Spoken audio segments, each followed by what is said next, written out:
L'Institut panafricain de la gouvernance économique et financière a été lancé à Abidjan. Cet institut a pour mission d'œuvrer à l'amélioration du classement des pays africains sur les palmarès mondiaux de la gouvernance.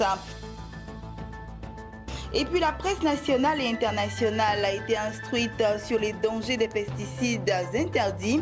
C'était lors d'une conférence organisée par la Maison de la Presse à Abidjan.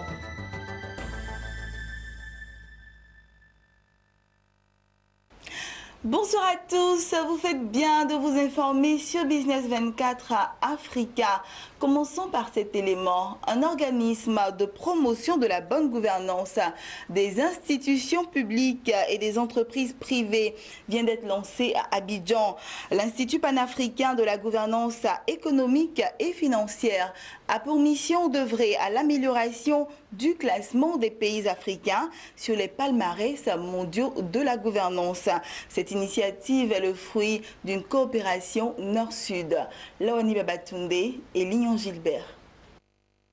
Les instruments d'évaluation de la gouvernance, tant au niveau des institutions régionales africaines qu'internationales, attestent une faible performance des pays africains, notamment ceux de l'espace francophone. L'Institut panafricain de la gouvernance économique et financière, IPAGEF, officiellement lancé à Abidjan, entend rectifier le tir. Il s'est donc donné pour mission de faire connaître les bonnes pratiques et de contribuer à l'harmonisation et à l'uniformisation des méthodes de bonne gouvernance économique et financière sur le continent. Une initiative d'enseignants de l'Université Laval au Québec en collaboration avec des institutions publiques et entreprises privées ouest-africaines. L'IPAGEF va permettre de fédérer vraiment les efforts des uns et des autres, de créer une plateforme où en fait on va pouvoir travailler et de mettre à la disposition des différents parties prenantes les connaissances qui vont être fédérées vraiment dans une certaine plateforme et autres. Et tout le monde pourra avoir vraiment accès à ces informations et pourra travailler ensemble pour une meilleure gouvernance économique et financière dans nos pays. Notre ambition, c'est d'améliorer nos performances. L'ensemble des gouvernements qui seront impliqués avec nous vont afficher leur engagement d'améliorer leurs performances sur l'indice de la gouvernance mondiale.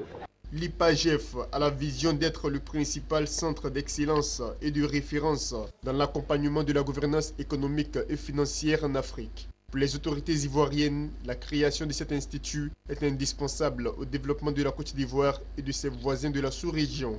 C'est un enjeu important pour nos pays africains qui aspirent à devenir émergents dans les décennies à venir. Et ça va permettre de renforcer les positions de nos pays dans les classements au niveau économique. Et l'objectif est d'améliorer et d'assainir la gestion des finances, aussi bien publiques et privées. Il faut passer donc du budget moyen au budget programme, donc la gestion axée sur les résultats. Et ça nécessite donc le développement d'un capital humain, des ressources humaines de qualité.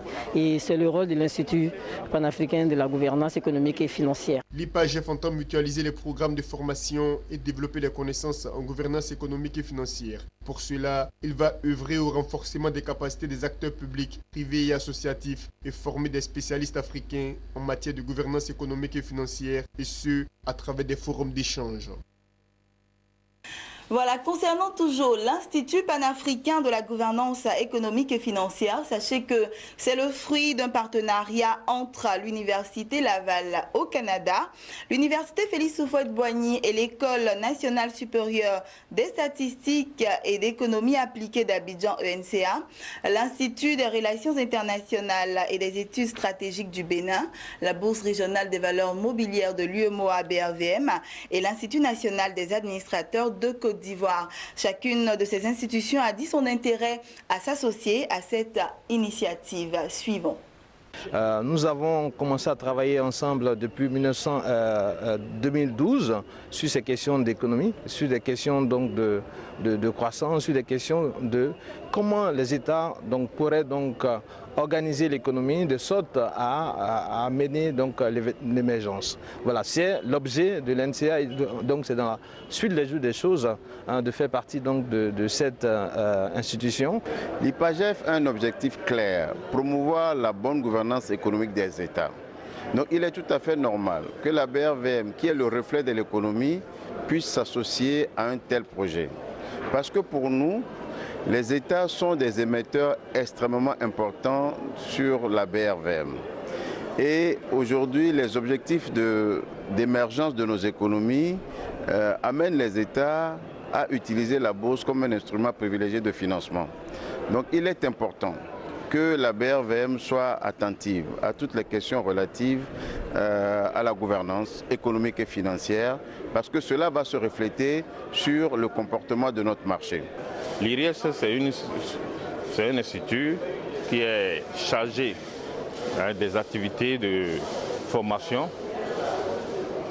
C'est un outil d'aide à la décision à travers des séminaires qu'elle organise, des études prospectives qu'elle fait pour les mettre à la disposition des décideurs économiques.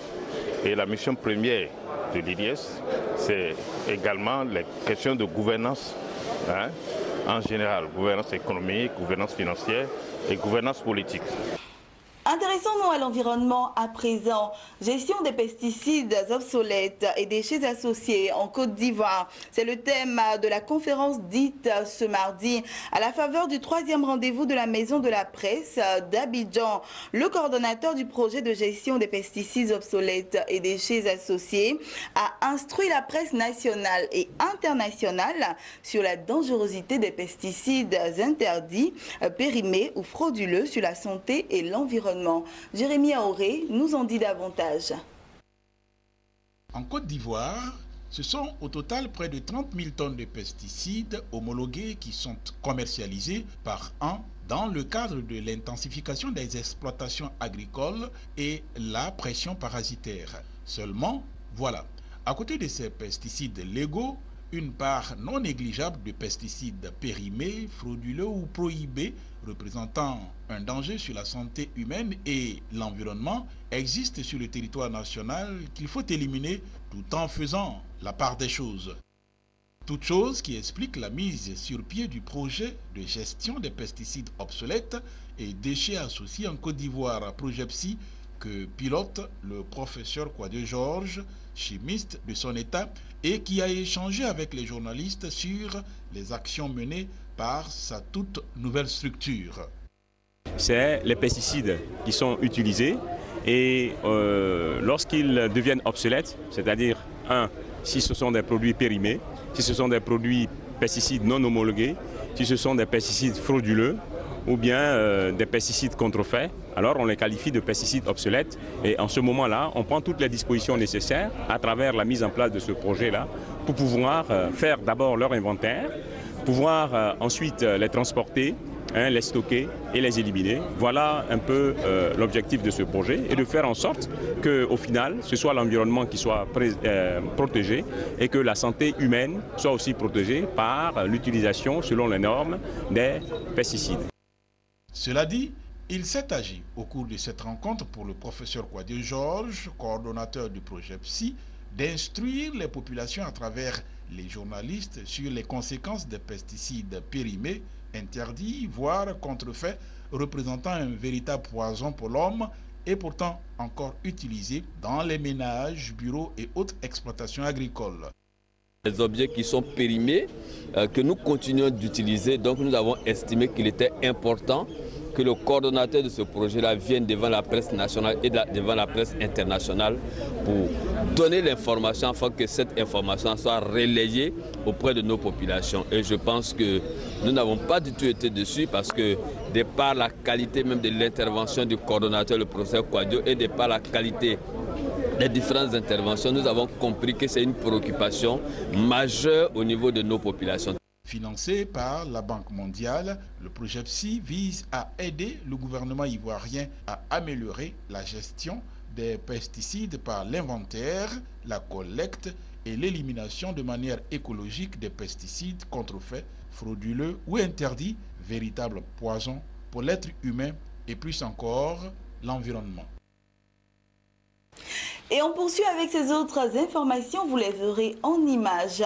Sachez qu'après avoir connu une légère baisse au mois d'avril, les exportations ougandaises de café ont progressé de 62% durant le mois de juin. Selon l'autorité ougandaise de développement du café, 430 565 sacs ont été expédiés contre seulement 266 337 sacs un an plus tôt. Cette performance a été portée portée par la hausse de la production du Robusta, principale variété cultivée dans le pays, du fait de l'amélioration des rendements de nouveaux caféiers.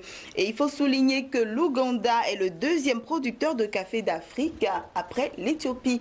Et on termine avec ceci. Selon les données compilées par les gestionnaires d'actifs, les marchés obligataires primaires ont attiré plus de 355 milliards de dollars au premier semestre de cette année contre 375 milliards sur toute l'année 2016. Cette performance qui intervient malgré les procédures de normalisation de politique monétaire de la plupart des banques centrales témoigne de l'engouement des investisseurs pour des titres de créances à revenus fixes au niveau mondial. Fin mai, les entrées nettes sont déjà supérieures au montant mobilisé sur l'ensemble des années 2013 et 2015. Voilà, j'ai été très heureuse de vous avoir présenté ce journal. Je vous retrouve jeudi 21h pour une nouvelle édition. D'ici là, portez-vous bien.